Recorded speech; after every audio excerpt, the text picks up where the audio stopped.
Hello students, hopefully आप सब अच्छे होंगे।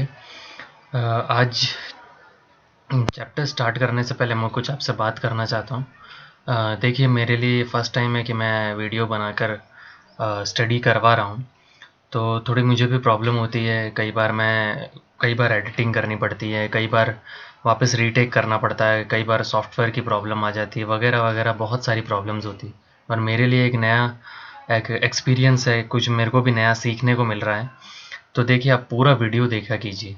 इससे क्या होगा कि आपको कुछ थोड़ा बहुत भी सीखने को ज़रूर मिलेगा।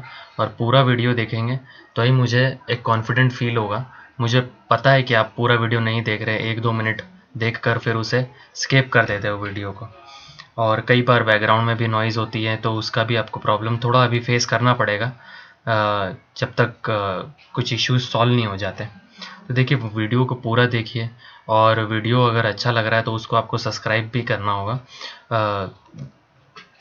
जिससे मेरा कॉन्फिडेंस बिल्ड होगा। देखिए, अगर सब्सक्राइब करेंगे तो मुझे मोटिवेशन मिलेगा। और लाइक कीजिए, जितना ज़्यादा लाइक करेंगे उतना ज़्यादा मुझे पता चलेगा कि वीडियो कंटेंट सही है या नहीं है। और आप कमेंट सेक्शन पे भी मुझे बता सकते हैं कि मेरी कमियां क्या हैं, तो मैं उसे सॉल्व आउट कर सकता हूँ। ओके, तो आज हम वीडियो को स्टार्ट करते हैं ना टाइम वेस्ट करके। तो देखिए, अब मैं कुछ मेथड्स चेंज करूँगा जिससे आपको ज़्यादा से ज़्यादा समझ आए।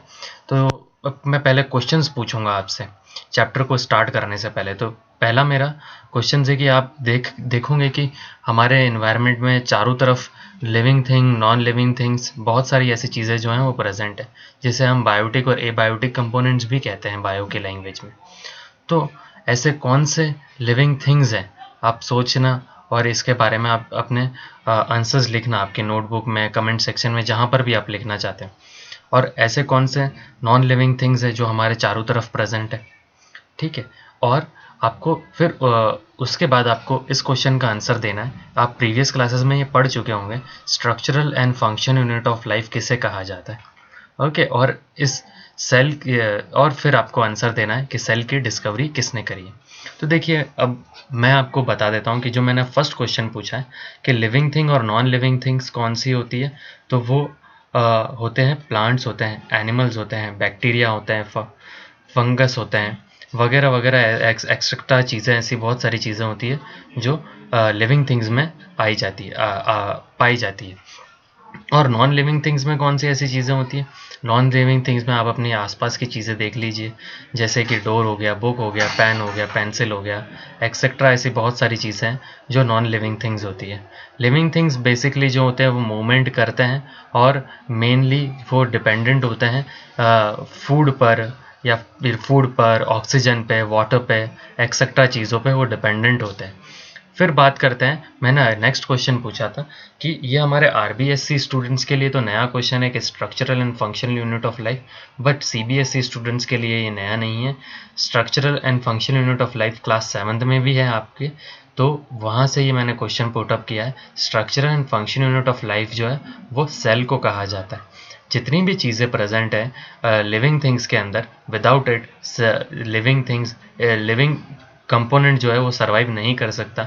ये सेल जो है वो बेसिक यूनिट है, ये इसका होना ज़रूरी है, और इसके बारे में ही हमें डिटेल में पढ़ना है। तो बात करते हैं, ये डिस्कवरी ऑफ सेल किसने फाइंड आउट करा था फर्स्ट के सेल होता है लिविंग थिंग्स के अंदर। तो ये फर्स्ट ऑफ ऑल फाइंड किया गया था बाय रॉबर्ट हुक। तो हम इनके बारे में स्टार्ट करते हैं, और हमारा चैप्टर है हमारा हमारा जो टॉपिक है वो है फंडामेंटल यूनिट ऑफ लाइफ। ये क्लास 9th का टॉपिक है, और क्लास 8th में भी है, तो कंबाइन करके मैं 8th का भी कंटेंट बताऊंगा आपको, और 9th का भी कंटेंट इसके अंदर जो 9th के पॉइंट ऑफ व्यू से ज़्यादा इंपॉर्टेंट है वो भी बताऊंगा। तो स्टार्ट करते हैं कि सेल जो होता है ये लिविंग थिंग्स के अंदर पाया जाता है। जैसे कि आप नोटिस करते हैं कि सबसे छोटे यूनिट, जैसे कि हमको घर बनाने के लिए सबसे छोटी यूनिट किस चीज़ की ज़रूरत होती है? हमें ब्रिक की ज़रूरत होती है। ब्रिक की नहीं तो हमें स्टोन्स की ज़रूरत होती है, हमें सीमेंट की ज़रूरत होती है। ऐसी बहुत सारी चीज़ें होती है जो एक घर बनाने के लिए, एक होम बनाने के लिए इम्पॉर्टेंट होती है। तो आप देखोगे कि एक लिविंग थिंग को बनाने के लिए ऐसी कौन सी चीज़ उसके अंदर प्रेजेंट होती है, तो वो होती है सेल। विदाउट सेल जो होता है वो लिविंग थिंग लाइफ पॉसिबल नहीं है। सेल जो होता है वो वेरियस फंक्शन परफॉर्म करता है, ये बहुत स्मॉल होता है जिसे हम नेकेड आई से नहीं देख सकते, और इसकी डिस्कवरी जो है वो रॉबर्ट हुक ने की है इन 1665। ये आप डायग्राम देख सकते हो इनका, और इन्होंने इस सेल को एक ट्री के बैक के अंदर देखा, तो जो तना होता है ट्री का उसके अंदर इसको फाइंड आउट किया गया था फर्स्ट टाइम पे। ये जो ट्री जो है, ट्री का जो तना होता है उसके अंदर सेल को first of all Robert Hooke ने फाइंड आउट किया था ऑन हिज मैग्नीफाइंग डिवाइस। आप देख सकते हैं इस टाइप का कुछ डिवाइस था जिसके अंदर उन्होंने इससे ट्री की जो बैक थी उसे देखा और कुछ इस तरीके से उन्हें उसके अंदर दिखाई दिया, तो उसे जिसे सेल कहा गया फर्दर आगे जाके। तो इनफैक्ट यहाँ तक आपको अच्छे से समझ में आ गया होगा कि सेल क्या होता है। सेल जो होता है वो वापस रिवाइज करवा देता हूँ मैं कि सेल जो होता है वो लिविंग ऑर्गेनिजम्स के अंदर जो होता है सबसे स्मॉलेस्ट यूनिट होती है, और without it life is not possible. इतना आपको याद रखना है। जैसे नॉन लिविंग थिंग्स के अंदर, जैसे एलिमेंट के अंदर सबसे छोटी यूनिट जो है हम केमिस्ट्री में पढ़ेंगे जो होती है एटम होता है, जिसे हम एटम कहते हैं। अंडरस्टूड यहाँ तक? अब हम आगे बढ़ते हैं। ठीक है, अब बात करते हैं सेल जो होता है ये एक लैटिन वर्ड है जिसका मतलब होता है अ लिटिल रूम। और सेल की अगर एग्जाम में डेफिनेशन आ जाए या फिर 1 मार्क्स में ये पूछ लिया जाए कि structure and function unit of life, तब आपको सेल लिखना। और cell is what is cell? तो cell is the structure and function unit of life होता है। अंडरस्टैंड? अब बात करते हैं कि सेल जो होता है वो स्ट्रक्चरल यूनिट होता है, सबसे छोटी यूनिट होती है लिविंग ऑर्गेनिज्म की, ये मैं बता चुका हूँ। और इसे basic building block of life भी कह सकते हैं। विदाउट इट लाइफ नहीं पॉसिबल है, ये मैं आपको बता चुका हूँ। और जो फर्स्ट लिविंग सेल जो है वो किसने फाइंड आउट किया था? वो एंटन वैन लुविन हॉक ने इन 1674 में फाइंड आउट किया गया था। अंडरस्टूड? यहाँ तक आपको समझ में आ जाना चाहिए। रॉबर्ट हुक के 9 ईयर्स के डिस्कवरी के बाद ही सेल जो लिविंग सेल है वो भी कहाँ से फाइंड आउट किया था? पॉन्ड से, मतलब एक तालाब के पानी के अंदर उन्होंने सेल को एक इम्प्रूव माइक्रोस्कोप के अंदर उसे देखा कि हाँ रियल में जो होता है सेल एग्जिस्ट करता है। और सेल के अंदर एक इम्पॉर्टेंट सेल ऑर्गेनली प्रेजेंट होती है, ये भी आप पढ़ चुके होंगे, फिर भी मैं आपको बता देता हूँ कि 1831 में रॉबर्ट ब्राउन नाम के एक साइंटिस्ट ने न्यूक्लियस को फाइंड आउट किया था। फिर हम बात करते हैं सेल का जो लिक्विड होता है उसे प्रोटोप्लाज्मा कहते हैं, और ये पर्कनजे ने इन 1839 में फाइंड आउट किया था। और एक सेल थ्योरी के बारे में भी हम डिस्कस करेंगे। सेल थ्योरी क्या होता है, ये शेल्डन एंड श्वान ने डिस्कवर किया था कि एक सेल थ्योरी की सेल क्या होता है। एक प्री एग्जिस्टेंस सेल से ही दूसरे सेल का जन्म होता है, एक सेल से दूसरे सेल का जन्म होता है, ये कहा गया है सेल थ्योरी के अंदर। और इनफैक्ट इसके कुछ 5 पॉइंट है वो हम आगे डिस्कस करेंगे। बस ये कुछ इंपॉर्टेंट साइंटिस्ट के नाम है जो आप याद रख लेना, जो आगे आपको फ्यूचर में काम आएंगे। अब हम आगे बढ़ते हैं। अब ये हमारी बुक में भी डायग्राम है, ये कंपाउंड माइक्रोस्कोप का डायग्राम है जो मैंने नेट से लिया है। ये देखिए ये एक रियल माइक्रोस्कोप है और ये उसकी कुछ लेबलिंग्स है। तो ये लेबलिंग्स आपको थोड़ी थोड़ी याद रहनी चाहिए रफली के किस तरीके से। या केमिस्ट्री बायोलॉजी लैब में आपको इस टाइप का एक माइक्रोस्कोप दिख जाएगा जिसपे एक आई पीस होती है, और इस आई पीस के नीचे जो होती है स्टैंड पर एक स्लाइड लगाकर उस स्लाइड में हम किसी भी लिविंग ऑर्गेनिज्म की डिस्कवरी कर सकते हैं। अंडरस्टूड? यहाँ तक आपको थोड़ा सा समझ में आ जाना चाहिए। अब हम बात करते हैं कि सेल जो होता है इस माइक्रोस्कोप के अंदर कैसे हम सेल देख सकते हैं अगर हमें खुद देखना है। तो सीबीएसई स्टूडेंट्स, और अगर आपकी स्कूल में लेबोरेटरी है तो उस लेबोरेटरी में हम इसको देख सकते हैं। कैसे देख सकते हैं ये मैं आपको बता देता हूँ कि हमें क्या करना होता है। कि हमारे पास एक स्लाइड आप यहाँ देख रहे होंगे कि एक स्लाइड स्टेज स्लाइड्स का दिख रहा होगा। यहाँ पर इस एक कांच की स्लाइड होती है, ग्लास की स्लाइड होती है, उसमें हमें क्या करना होता है, ऑनियन का एक फोर्सेप से एक पतली सी परत निकालनी होती है। उसको हमें ग्रीसलिन से पहले साफ करना पड़ता है, और ग्रीसलिन से साफ करने के बाद उसे हम उस स्लाइड पे रखते हैं और उस स्लाइड पे हमें सैफरन सोल्यूशन डालना होता है। उस सैफरन सोल्यूशन को थोड़ा ब्रश से साफ करना होता है और उसके ऊपर एक छोटा सा एक और ग्लास लगाकर, और इस कंपाउंड माइक्रोस्कोप के अंदर आप ऑब्जर्व करोगे तो आपको ऑनियन का सेल जो होगा वो कुछ इस टाइप से दिखाई देगा। यह ऑनियन का सेल जो है, ये ऑनियन के सेल के अंदर आपको जर्नली सेल वॉल दिखेगी, न्यूक्लियस दिखेगा, साइटोप्लाज्मा और कुछ वैक्यूल्स दिखेगा। देख लीजिए, वैक्यूल जो होता है, ये खाली जगह जो होती है ये वैक्यूल्स कहलाता है, और साइटोप्लाज्मा जो होता है ये सेल का जो लिक्विड होता है वो साइटोप्लाज्मा कहलाता है, और न्यूक्लियस जो होता है वो सेंटर में पाया जाता है किसी भी सेल के अंदर, मेनली ज़्यादातर आपको सेंटर में मिलेगा, और इसकी आउटर कवरिंग होती है, उसे सेल वॉल कहते हैं। अंडरस्टूड। हम आगे बढ़ते हैं। अब देखिए, सेल को टू टाइप्स में डिवाइड किया गया है। एक होता है यूनिसेलुलर और एक होता है मल्टीसेलुलर। यूनिसेलुलर सिंपल है, यूनि का मतलब साइंस के अंदर सिंगल होता है।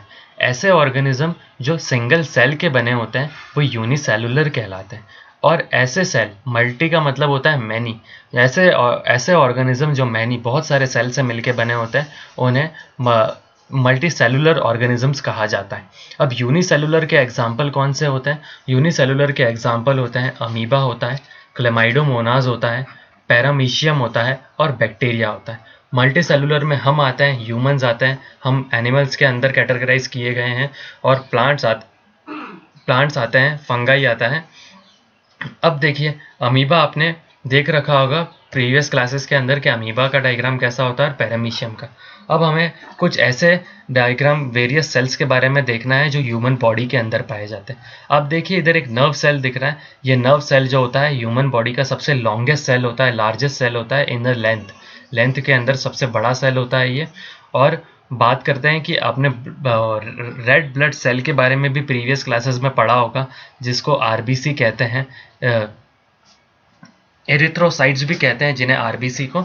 ये ब्लड सेल्स जो होते हैं कुछ इस तरीके से दिखते हैं, red blood cells by concave shape में होते हैं, सब पढ़ चुके होंगे आप। और ये ओवम है और स्पर्म है। स्पर्म जो होता है वो होता है ह्यूमन मेल बॉडी के अंदर पाया जाता है, ओवम जो होता है वो फीमेल बॉडी के अंदर पाया जाता है। ये स्मूथ मसल्स हैं और फैट सेल्स के कुछ डायग्राम्स हैं, आप देख लीजिएगा और इसे ज़रूर अपनी नोटबुक में बना लीजिएगा। फिर बात करते हैं, हम आगे बढ़ते हैं इसमें कि शेप, डिफरेंट टाइप के शेप और साइजेस के अंदर सेल जो होते हैं वो प्रेजेंट होते हैं, और ये वेरियस फंक्शन परफॉर्म करते हैं। देखिए, एक सेल जो होता है वो कंबाइन होकर और एक स्पेसिफिक फंक्शन परफॉर्म करने लगता है, तब हम उसे सेल नहीं कहते, तब हम उसे टिश्यू कहते हैं। देखिए, अगर आपको वापस समझ में नहीं आया है तो आप मान लीजिए एक ग्रुप है, एक ग्रुप के अंदर बहुत सारे लोग हैं, वो एक स्पेसिफिक कुछ फंक्शन परफॉर्म करने लग जाते हैं। जैसे कि उन्होंने अपनी एक टीम बनाई और वो क्रिकेट मैच खेलने गए, पूरी की पूरी क्रिकेट मैच या कुछ भी एक मैच खेलने गए टीम बनाकर, वो पूरा ग्रुप, तो एक स्पेसिफिक फंक्शन परफॉर्म करने लग गए, तब हम उसे सेल नहीं कहेंगे, टिश्यू कहेंगे। तो सेल होता है, सेल को मिलकर कंबाइन होकर टिश्यू कहा जाता है। ये टिश्यूज जो होते हैं प्लांट में प्रेजेंट होते हैं और इनके बेसिक फंक्शन परफॉर्म करने में हेल्पफुल कर रहते हैं। वैसे तो ह्यूमंस में भी टिश्यू प्रेजेंट होते हैं, लेकिन मेन जो है प्लांट्स के अंदर ये हेल्पफुल होता है वेरियस फंक्शन परफॉर्म करने के लिए।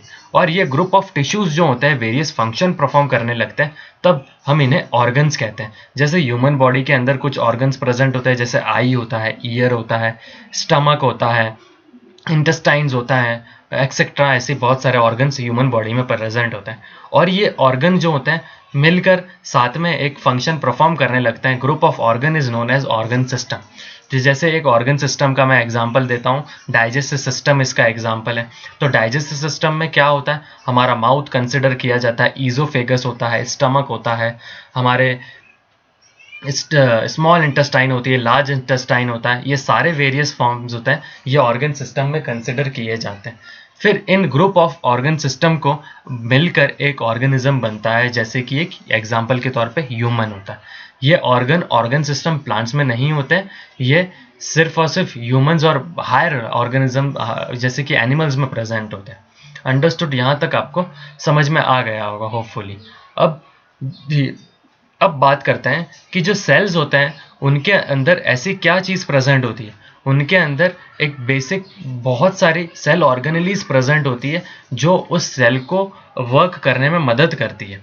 जैसे एग्जाम्पल के तौर पे एक सेल के अंदर बहुत छोटी छोटी चीज़ें हैं जो 7th क्लास में, प्रीवियस क्लास में आपने पढ़ा भी होगा इसके बारे में, इन 8th क्लास में और 7th क्लास में, कि सेल के अंदर बहुत सारी ऐसी ऑर्गेनेलीज प्रेजेंट होती है जो फंक्शन परफॉर्म करने में हेल्पफुल होती है। जैसे कि सेल मेम्ब्रेन होती है, the outer covering of cell is known as cell membrane, और प्लाज्मा मेम्ब्रेन होती है, न्यूक्लियस होता है जो ब्रेन ऑफ द सेल कहलाता है, साइटोप्लाज्मा लिक्विड के पार्ट कहलाता है, और वैक्यूल्स होता है the empty space in the cell, plastids present होता है जो कलर प्रोवाइड करते हैं सेल को। ऐसी बहुत सारी चीज़ें प्रेजेंट होती है जो सेल को फंक्शन परफॉर्म करने में हेल्पफुल होती है।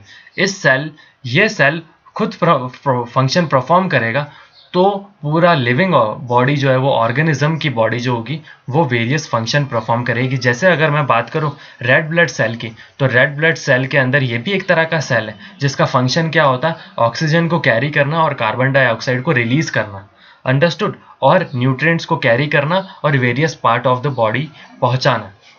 तो आपको होपफुली यहाँ तक समझ में आ गया होगा कि मैं सेल किस तरीके से वेरियस फंक्शन परफॉर्म करता है, और इसके अंदर हाई कैपेसिटी होती है वेरियस फंक्शन परफॉर्म करने की, जिससे लिविंग ऑर्गेनिज्म सर्वाइव कर सके।